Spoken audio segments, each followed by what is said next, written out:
Buenas noches, bienvenidos a este canal de YouTube, El Rincón de la Locura, en donde en este canal vamos a hacer cosas muy interesantes.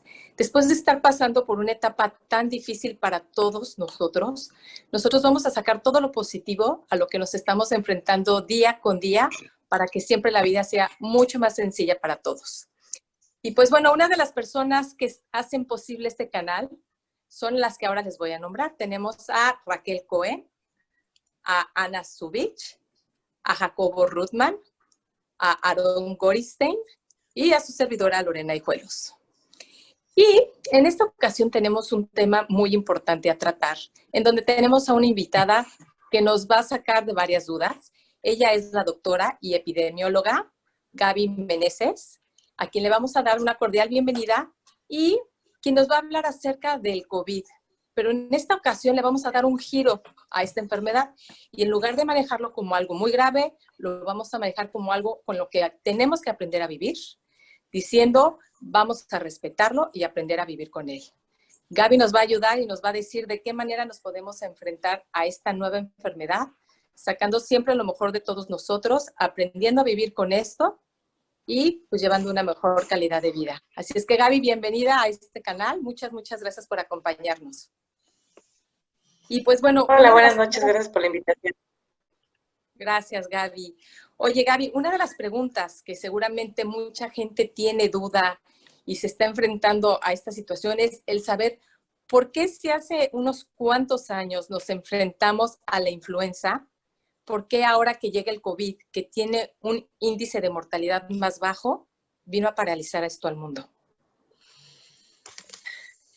Sí, pues mira, como ustedes saben, COVID, que es causado por el virus llamado SARS-CoV-2, es un virus nuevo con el que nuestro organismo se está enfrentando. Este virus, pues bueno, ha venido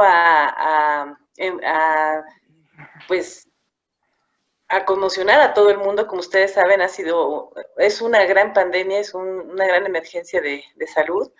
Y bueno, es un virus al que nos enfrentamos que no sabíamos cómo diagnosticar, que no sabemos cómo tratar, para el cual no tenemos vacuna aún y del cual pues seguimos aprendiendo día con día.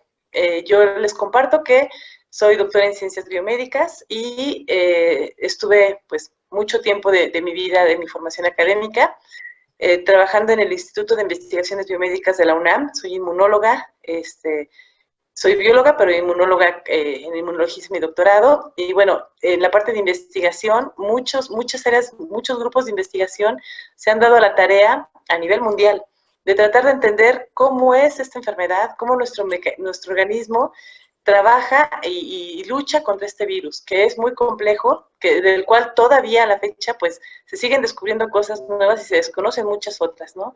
Entonces ha sido enfrentarnos a una enfermedad totalmente nueva, para la cual pues no teníamos ni forma de diagnosticarla, ni manera de enfrentarla, ni sabíamos a ciencia cierta qué tan grave iba a ser o cuáles eran realmente los grupos vulnerables, y a la fecha nos seguimos llevando sorpresas que podían ser a los que más podía afectar este virus.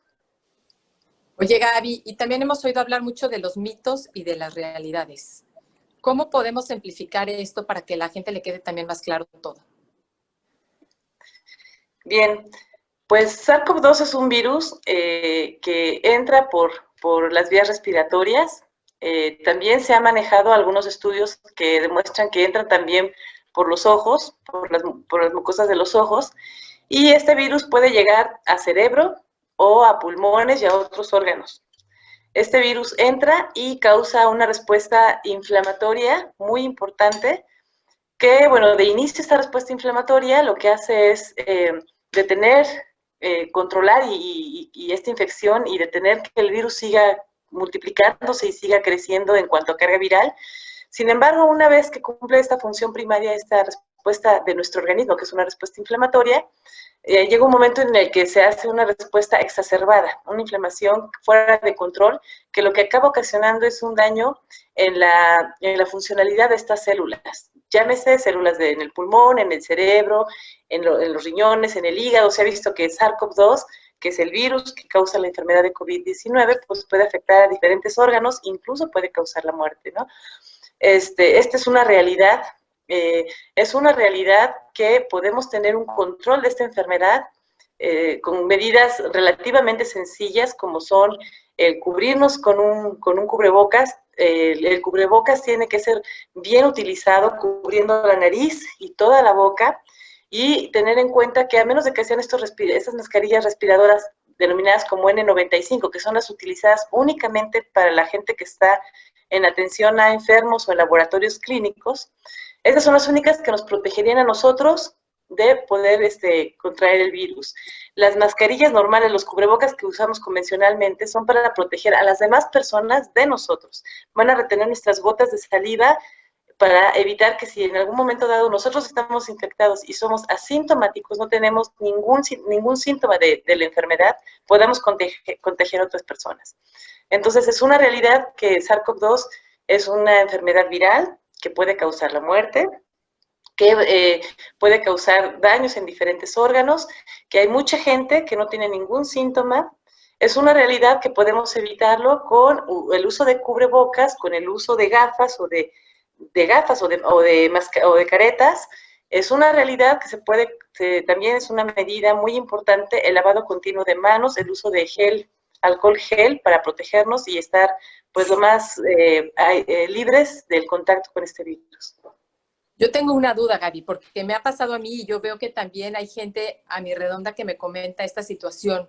Van a supermercados o tienen que ir a hacer alguna tarea y se encuentran con gente que trae el cubrebocas y la nariz está por fuera y es gente que a lo mejor te está atendiendo o está cerca de ti. Entonces, tú ahí, ¿qué cuidados debes de tener si la otra persona no se está cubriendo para protegerse a ella misma?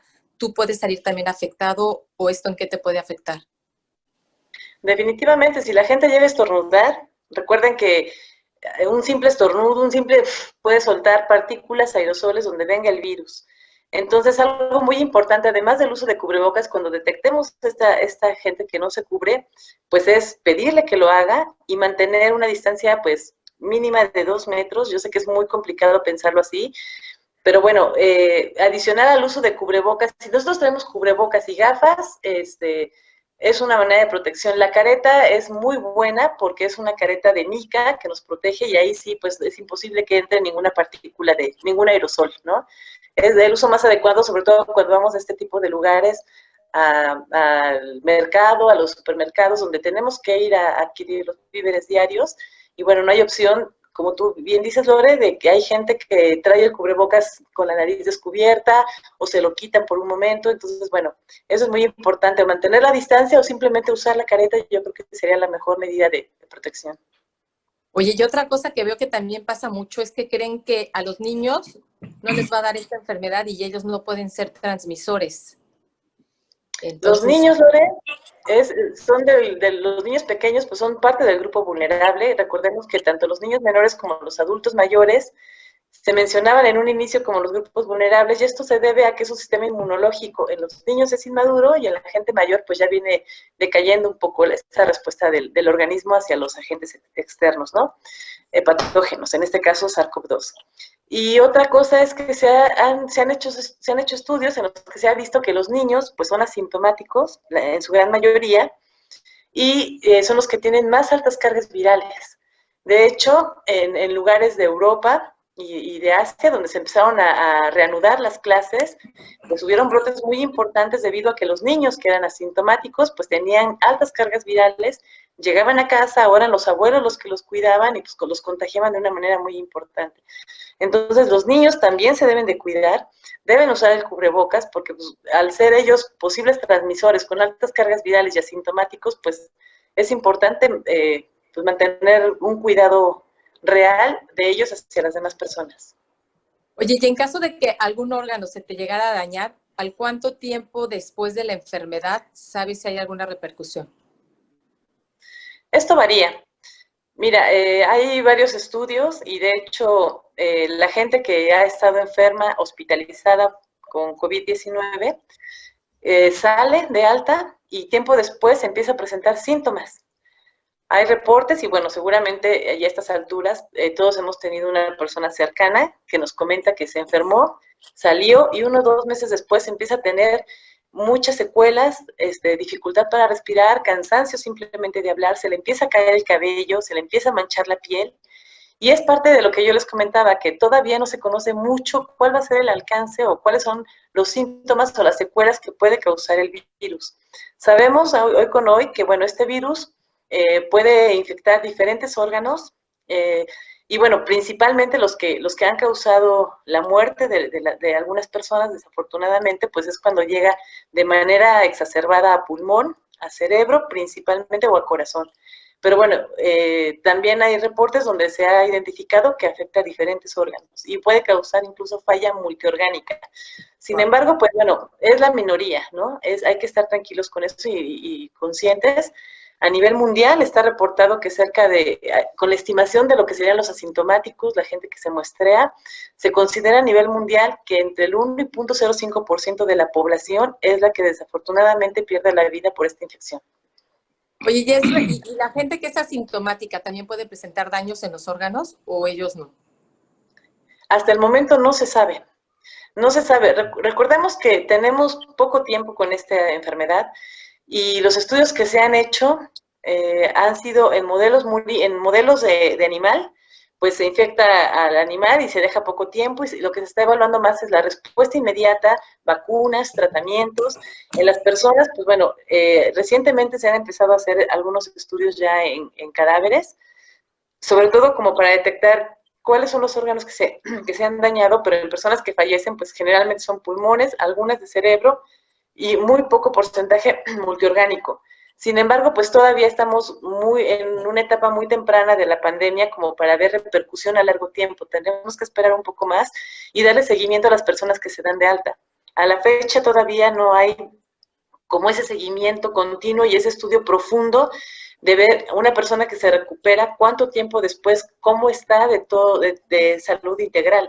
Estamos ante una pandemia que ha absorbido el 80% de su atención médica en la atención de COVID-19. Pero eventualmente lo sabremos. Oye, y también veo mucha gente que dice, pues ya todo nos va a dar. Y entonces empiezan a llevar una vida social ya muy parecida a la que teníamos antes, ¿no? Porque pues yo veo que siguen conviviendo entre ellos y ellos creen que porque solo ven a esas personas están a salvo. Entonces, yo no sé si es cómo manejar esa teoría de que a todos nos va a dar. Bueno, en una pandemia, la infección, y bueno, algo que se ha mencionado mucho en los medios informativos, es que no podemos detener el transcurso de la pandemia, ¿no? Eventualmente estaremos en contacto con el virus está y llegó para quedarse, ¿no? Vamos a estar con él conviviendo de aquí en adelante, en lo que pueda durar nuestra especie sobre la Tierra, vamos a seguir conviviendo con él. Eventualmente estaremos en contacto con el virus. Lo que es importante entender en este momento es que no es tan marcado los grupos de vulnerabilidad, no es decir, solamente mayores de 65 años, no es decir, solamente personas con comorbilidades, con sobrepeso, diabetes, que trae sobrepeso, diabetes, hipertensión, enfermedades cardíacas, tabaquismo, por ejemplo. No solamente son los grupos vulnerables, ¿no? Hoy por hoy tenemos reportes de gente joven, sin ninguna otra enfermedad asociada, que en transcurso de horas o de 2, 3 días puede llegar a fallecer a causa de SARS-CoV-2.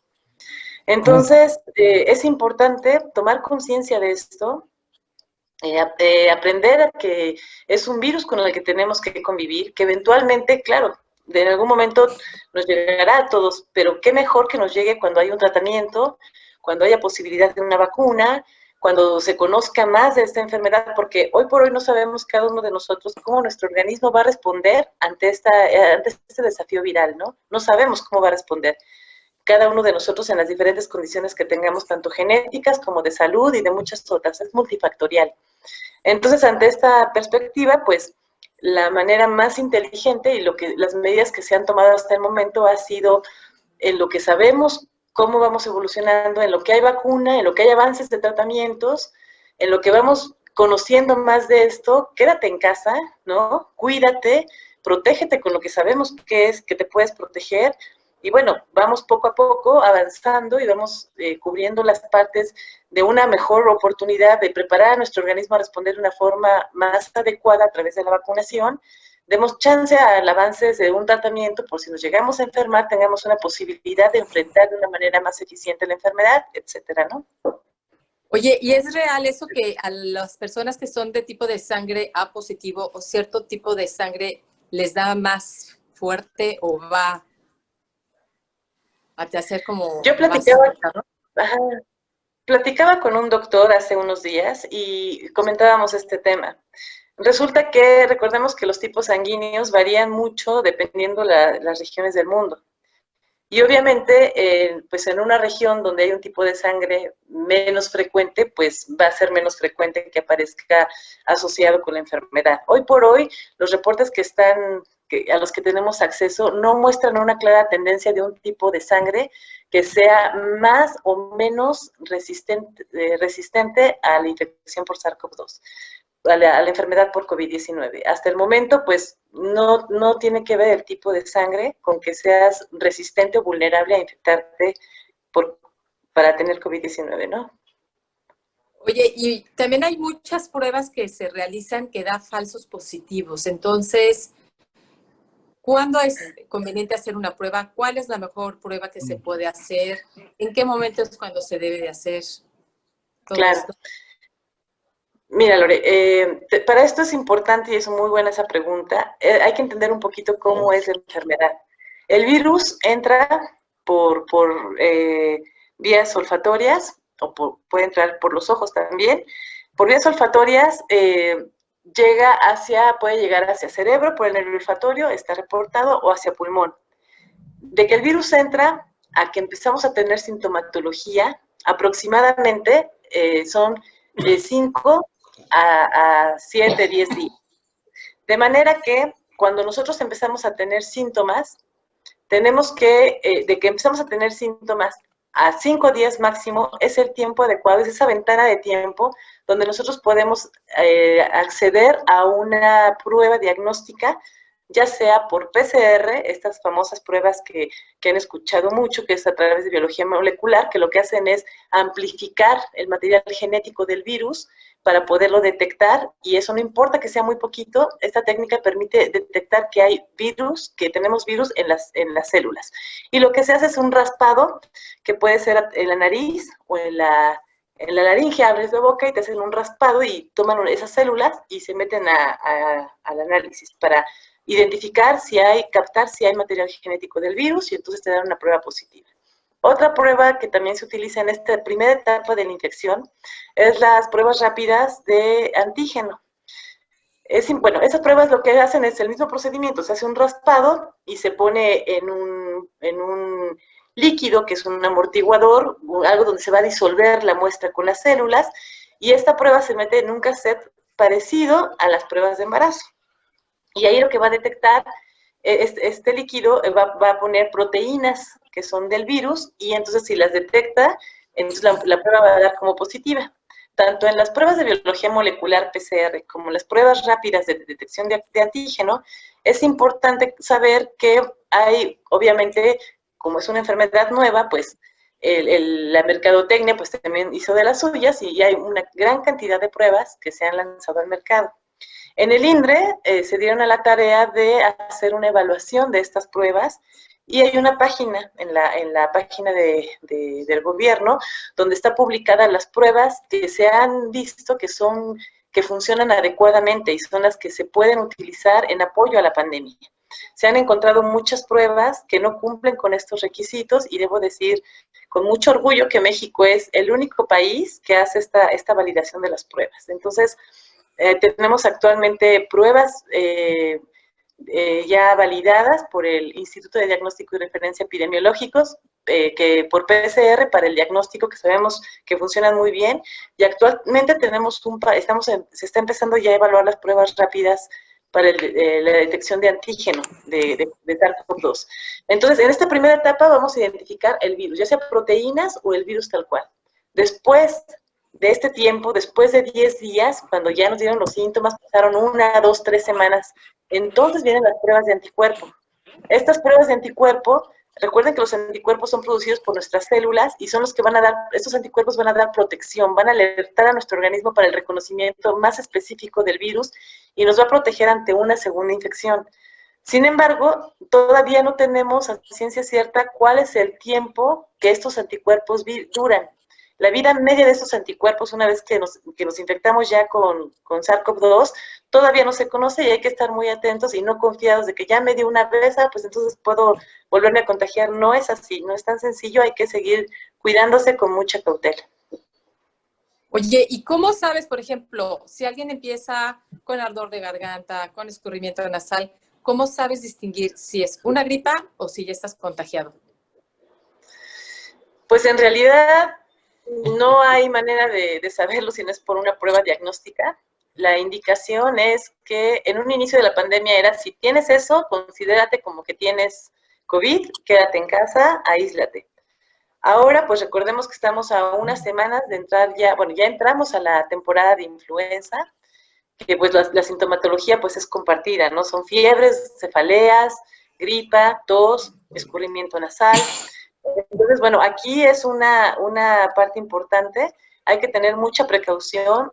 Actualmente se había ya como dado la indicación que si uno tenía cualquiera de estos síntomas, lo recomendable era asistir a que se le hiciera una prueba diagnóstica, sobre todo en el caso de ser personas vulnerables, estas personas que tienen más de 65 años, hipertensión, diabetes, enfermedades cardíacas, o sin tener ninguna de estas que presente dificultad para poder respirar, en ese momento tiene que asistir a atención médica. Bueno, pues ahora yo ya hice muchas preguntas y yo no sé si alguno de nuestros participantes te quiera preguntar algo.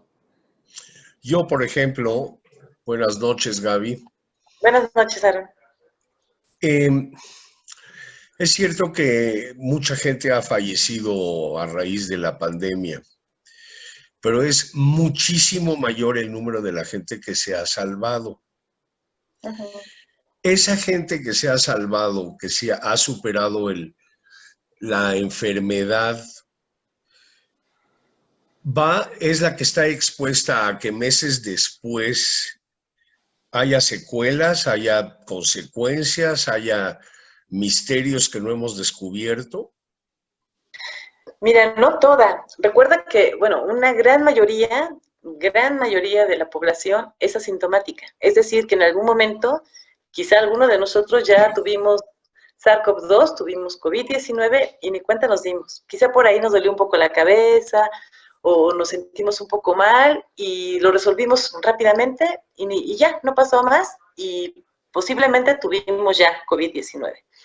Otro porcentaje menor, mucho menor, tuvo sintomatologías, se diagnosticó y supo que era positiva. Otro porcentaje mucho menor todavía tuvo que ir al hospital, estuvo internada, recibió asistencia por oxígeno, otra fue intubada y salió del hospital. Sobre todo la gente que estuvo crítica o grave es la gente que se ha visto que tiene secuelas, que hasta el momento se ha tenido evidencia de que llega a tener algún tipo de secuelas en cuanto a dificultad para recuperar la capacidad respiratoria, la actividad física. Alguna otra pues empieza a tener algo pues, un poco de caída de cabello y bueno, comentábamos que esto es una enfermedad nueva, entonces tendremos que ir viendo conforme pasa el tiempo y registrando y viendo qué se reporta a nivel mundial en los países que empezaron antes con la pandemia, de todas las secuelas que van teniendo. Sin embargo, la gente se recupera muy bien y no se conoce al momento otras secuelas importantes de la enfermedad una vez que la gente se recupera, salvo que si hay gente que ha salido de una infección por SARS-CoV-2 y después de 1 o 2 meses se vuelve a infectar.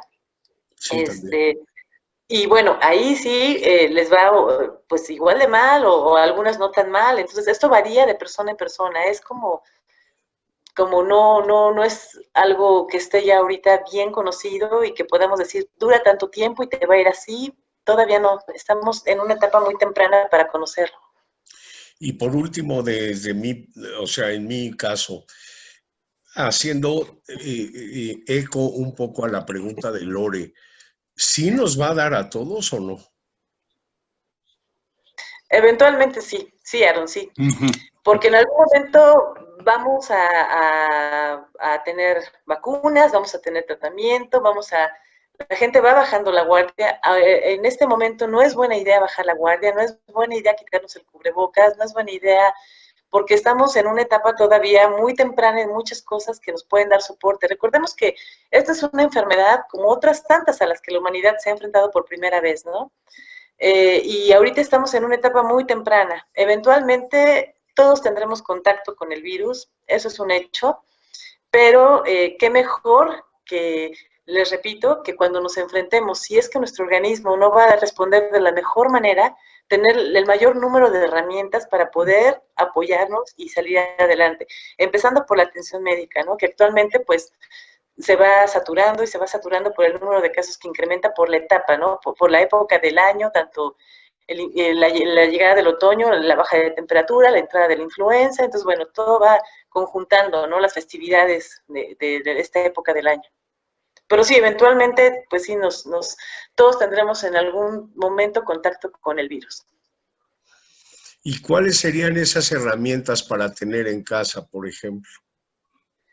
Para tener en casa, pues ahorita, pues, ¿qué te puedo decir? Hay que tener mucha higiene, ¿no?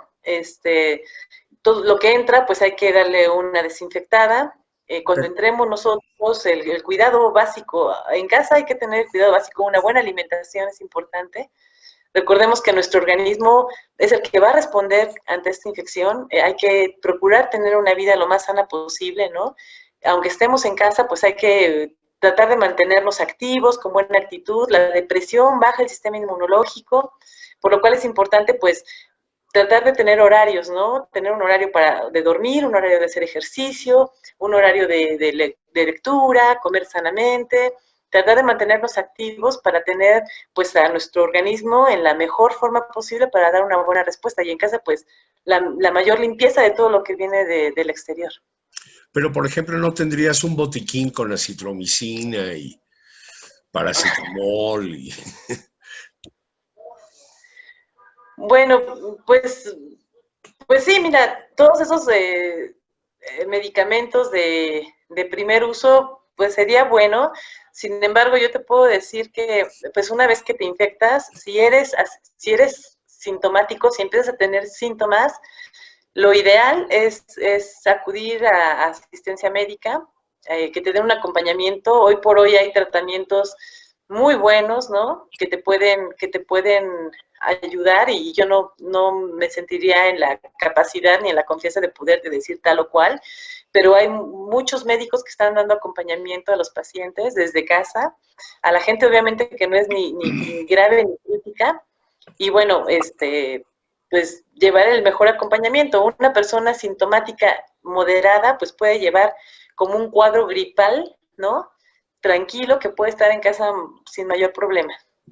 Sin embargo, es importante mantener en cuenta los síntomas que son de alerta, ¿no? La falta de oxigenación, el cansancio extremo, la dificultad respiratoria, son indicadores de hospital inmediatamente. Cualquiera que sea la edad, tengamos o no comorbilidades, es muy importante tener estos como focos de alerta. Ni hablar. Muchísimas gracias, Gaby, por mí. Eso es todo. Lore, te devuelvo el micrófono. No sé si por ahí Jacobo tenga alguna pregunta o Raquel. No. Yo sí tengo. A ver, yo tengo otra pregunta. Por ejemplo, alguien llega del supermercado y trae las cosas que compra. ¿Al cuánto tiempo de que llegan del supermercado los virus se mueren? ¿O qué cantidad de jabón es necesario poner? O sea, ¿cómo son los cuidados que deben de tener las personas? Sí, buena pregunta. Mira, hay un estudio interesante donde te dicen, el virus en papel dura 2 días. El virus en vidrio dura 3 días. El virus, pero esto tenemos que ver que los estudios fueron exponiendo el material en este momento con el virus. Por ejemplo, el problema, hablando del dinero, que es algo que lo que más está de mano en mano, ¿no? Si una persona está infectada y generalmente pues las manos, lo comentábamos, es lo que más usamos desde taparnos la boca, rascarnos el ojo, tocarnos la cara todo el tiempo, agarrar el dinero, cada uno de las cosas que compramos en el súper, del dinero que manipulamos, pudiera tener diferente grado de exposición al virus, en caso de cualquier gente que lo haya agarrado. Lo ideal sería poder llegar con las cosas que compremos, y no solamente cosas del supermercado, ¿no? Cualquier artículo que traigamos del exterior, y poderle pasar un aerosol con etanol, alcohol al 70%, un atomizador, lo rociamos, le damos una secada y listo. Hay gente que el dinero que recibe totalmente lo lava en alcohol gel, monedas, billetes y todo, y lo mantienen así, ¿no? Eso de... Perdón, Y hay, sí. ¿ese alcohol se puede diluir en agua o tiene que ser así directo? No, se usa así directo. Ah, ok. Así directo lo pones y ya secas las monedas, el billete y listo, lo dejas así. Hay como gente que es demasiado cuidadosa en absolutamente todo, ¿no? Y hay gente que es muy relajada. Hay gente que llega a su casa, se cambia los zapatos, se cambia la ropa, se mete a bañar, lava la ropa, o sea, en ese extremo de cuidado. Yo creo que pues a medida de que lo que cada uno vaya implementando y nos vaya funcionando en cada uno de nuestros hogares, pues está muy bien, y hay que tener, tal vez no tanto en extremo, pero sí el mínimo cuidado necesario para las cosas que tocamos, inmediatamente después nos podemos llevar las manos a la boca, ¿no? Es decir, si yo en ese momento abro un bote de leche, ¿no? Y voy a picar fruta, pues bueno, si el bote de leche está contaminado y voy a picar la fruta que me voy a comer, pues hay una gran probabilidad de que me pueda infectar. Entonces, pues no está de más pasarle un trapo puede ser un poco de cloro con agua ahí, o un atomizador con alcohol al 70%. Ese sería como el cuidado básico de las cosas que pudieran entrar a casa. Por ejemplo, el jabón, el tallarlos con un sacatito con jabón rápido, ¿tiene que ser Claro abundante que espuma o con poquito es suficiente? Sí, el jabón con agua es suficiente también para poder, cuando llega todo, si le damos una lavada con jabón y agua, es suficiente también para poder desinfectar eso. Por ejemplo, Gaby, si tú sales a la calle y estás en un lugar abierto, ¿no? Estuviste en lugares abiertos, tú regresas. ¿Es necesario que te cambies de ropa? ¿Se puede impregnar algo en la ropa o no es necesario llegar a ese nivel? El lugar abierto es más complicado, Lore, también porque el virus pues no dura tanto tiempo, ¿no? Es más complicado. Por ejemplo, si vas en el metro, ahí sí esperarías pues más riesgo de en un lugar cerrado con mucha gente va sin cubrebocas, ahí estarías más expuesto a que tu ropa estuviera contaminada, ¿no? Ahí es como en lugares abiertos, pues es más difícil. Pero te digo, hay mucha gente que de verdad llega a la puerta de su casa, se cambia y se mete a dar un baño, se pone ropa limpia y entonces ya no permite que la ropa de afuera entre a su casa. Yo creo que ahí es como más bien viendo en qué lugares tan cerrados y con tanta gente que no esté protegida estás tú rodeada. Claro. Es importante también, y yo quisiera comentarlo, sí hay que cuidarse, pero hay que aprender a vivir con este virus, y esto tiene un término de ir sobreviviendo junto con él que se llama coevolución, ¿no? Tenemos que coevolucionar con SARS-CoV-2, tenemos que acostumbrarnos, esto de coevolución es que el virus y nuestro organismo se acostumbren a coexistir y a seguir existiendo, pues, y nosotros, pues, aprender a tomar estas medidas que de momento, pues, nada de esto hacíamos antes y siempre han sido importantes. Esto va a disminuir no solamente los contagios para COVID, va a disminuir un montón de enfermedades, el lavarnos las manos, el cubrirnos adecuadamente la boca. Olvídense, vamos a acabar con muchas enfermedades y es algo muy bueno. Ese es el lado positivo, ¿no? El lado positivo, bueno, de hacer como un alto y reflexionar en todo lo que no estamos haciendo de manera adecuada, que son cuidados básicos, ¿no? El lavado constante de manos, o sea, es sorprendente. Muchos estudios que mostraban, pues, mucha gente no se lava las manos o no se lavaba las manos en todo el día. Entonces, bueno, todo esto, pues, nos va a llevar a aprender a vivir con el virus, nos va a traer una mejora dentro de todo. Yo considero que sí nos va a traer una mejora muy importante a nivel mundial de los cuidados básicos y una disminución en muchas otras enfermedades. Bueno, estamos a punto de finalizar esto. Estoy seguro que vamos a volver a tener a Gaby invitada para seguir analizando qué es lo que va pasando y cómo se va evolucionando. Lore, es todo tuyo. Gaby, pues muchas gracias. Y ya nada más así para Muchísimas. terminar, te quiero hacer una pregunta rápida. Sí, dígame. Si el que salga al mercado una vacuna ha tomado tantos años, ¿cómo podemos saber que esta va a poder tener el éxito que todos esperamos si ha pasado tan poco tiempo? Ese es el tema de la siguiente entrevista a Gaby, exactamente. Bueno, Exactamente. pues ya les adelantamos un poquito entonces. Perfecto, con eso cerramos. Acuérdense en recomendar a todos sus contactos este video